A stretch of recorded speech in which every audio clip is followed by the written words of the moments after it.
And no call. Wildcats dump it into Rimouski territory. Daou goes in and runs over McKinnon and behind the Oceanic goal. 20 seconds to go here in the first. Here's Belzile through the neutral zone. And he avoids a big hit from Daou. Daou gets pinned there by a couple of Oceanic players in front of the bench, and he gets taken down by about three of them.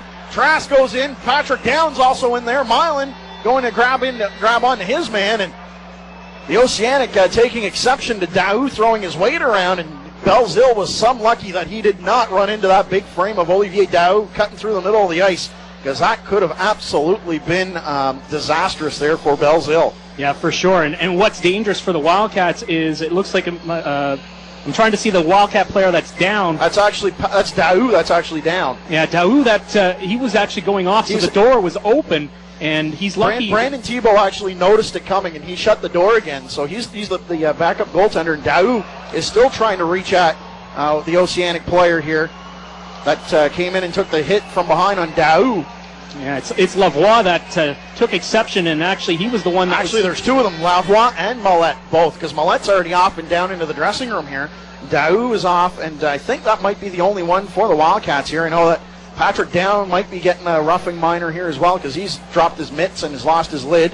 Trask doesn't have his helmet on, but he still has his gloves on. So the Wildcats may be coming out of this with another power play here with 6.6 seconds to go. And Patrick Down, as I mentioned, coming across the ice here. And so he's sitting in the penalty box. So we'll wait and see how things get sorted out here. But a great way to end off this period here with Daou going in and throwing a couple of big hits and sending a message here that you're not going to come into our house and push us around. And he threw a big hit on McKinnon in behind the goal, and almost caught Belzile, and Belzile seen him, and he hit the deck when he seen Daou coming towards him in the open ice.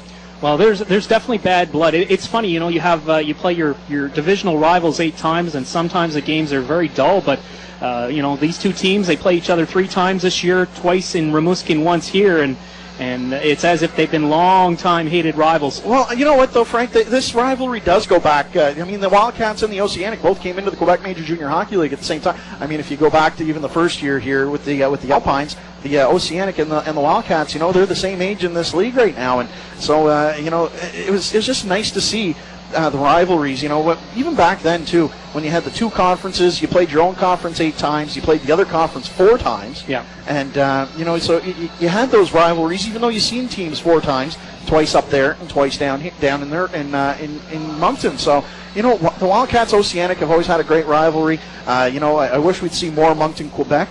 I know the fans here always love it when the Rampart come to town, just because they like to give the Bronx cheers to one head coach by the name of Patrick Waugh here. But in any event, it's nice to see these rivalries kind of heat back up. And this year you see the Oceanic 3 times, so it's going to kind of be a little bit of a more heated rivalry than it was last year. Yeah. Only seen them twice last year, and then all of a sudden you see them 3 times this year. Quebec 3 times. You're going to see Chicoutimi 3 times again this year too. So certainly it's the rivalries are going to kind of sort of pick up here as the season goes on, but